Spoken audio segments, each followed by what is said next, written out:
Hey, what up, though? Welcome back to the channel, Lucky Fam. It's your boy Sean, aka Sevan. and today, I want to talk to the FL Studio beginners. That includes you, Studio One users. I want to go over FL's interface, top to bottom, showing you what's what.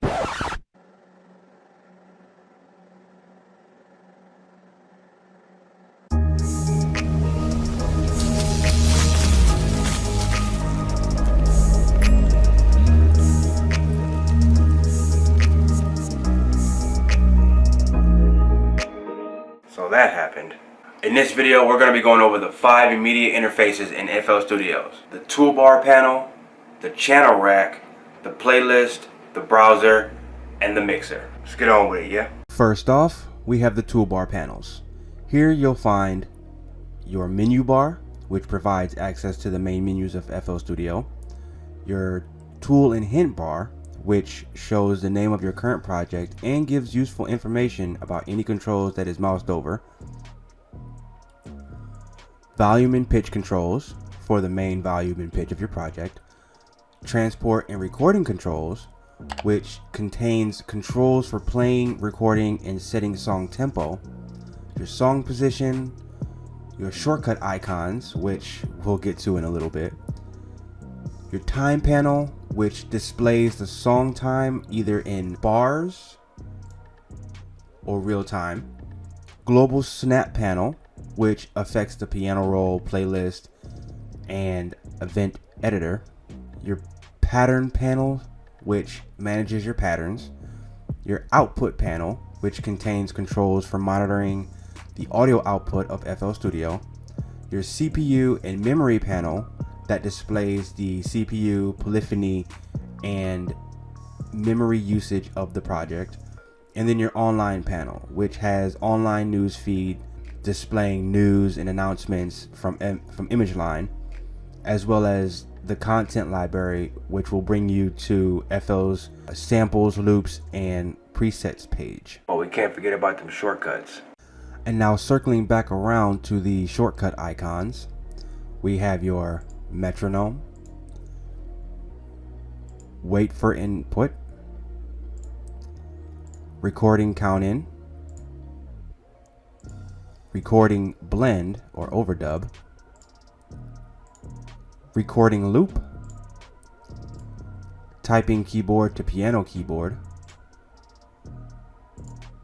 your auto scroll, your step editing, your group notes and clips,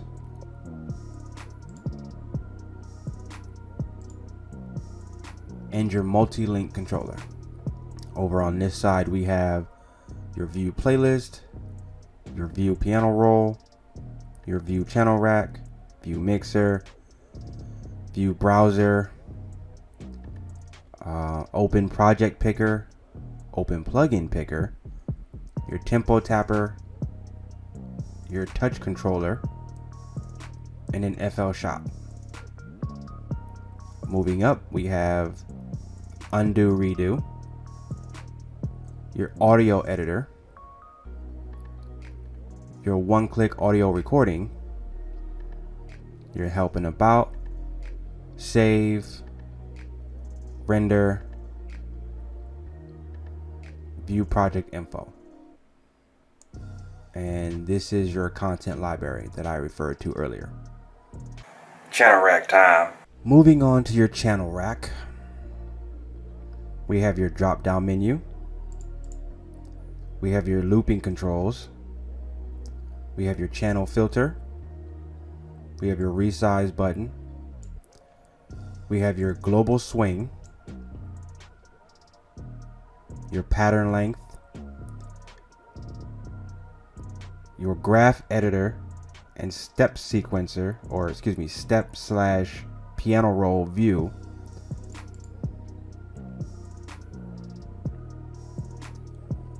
we have your mute control, panning, volume, your mixer track routing, your channel button,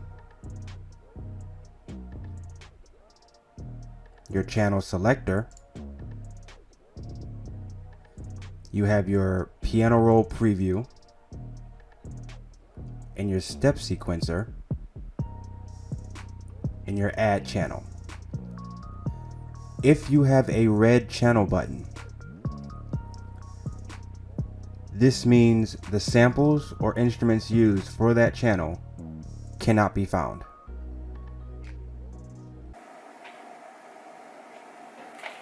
Don't worry about my playlist. Worry about this playlist.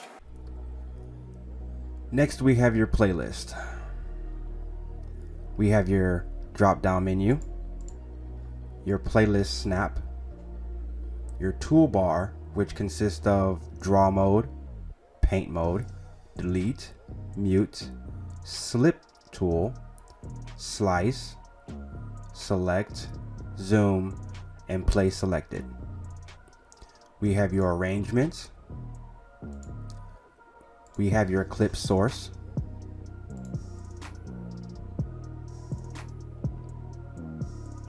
We have your timeline.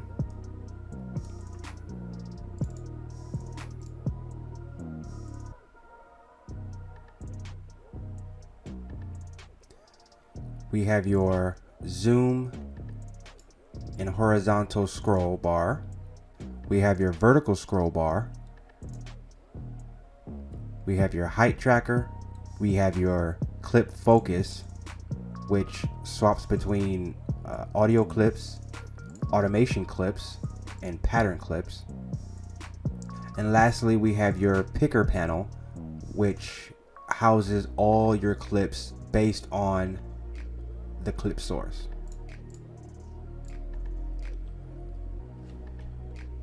See this right here? Let's talk about it.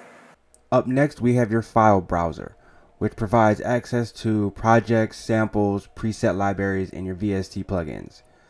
Along the top, we have your all folders, current project, and plugin database. Above that, we have your drop-down menu. We have your collapse. We have your refresher. And we have your search. And this is your snapshot options. Hey, where you going? Don't run from the mixer. Hey, don't run from the mixer. Lastly, we have your mixer.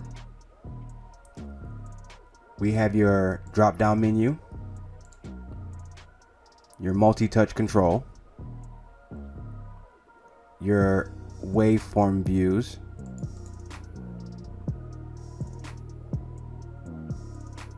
your extra track properties, your mixer layout,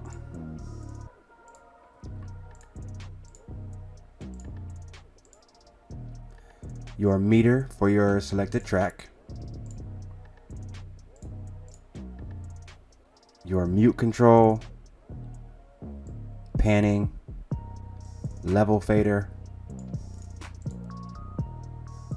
invert phase,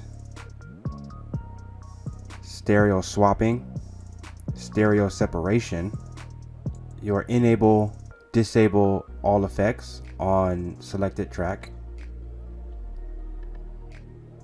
your track delay or latency, your arm to record, and your send switch. On this side, you have your effects slot,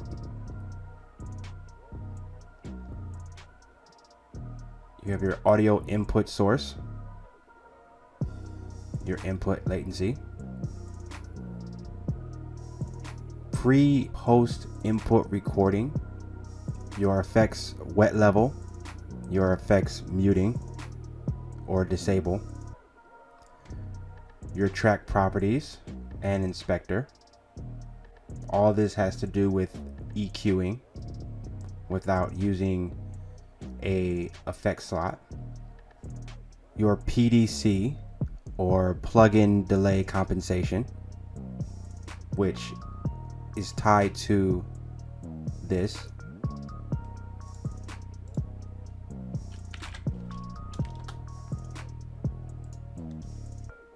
And your audio output. So now you have a basic understanding of FL's interface and layout. In the next video, we'll learn about setting up equipment and installing plugins.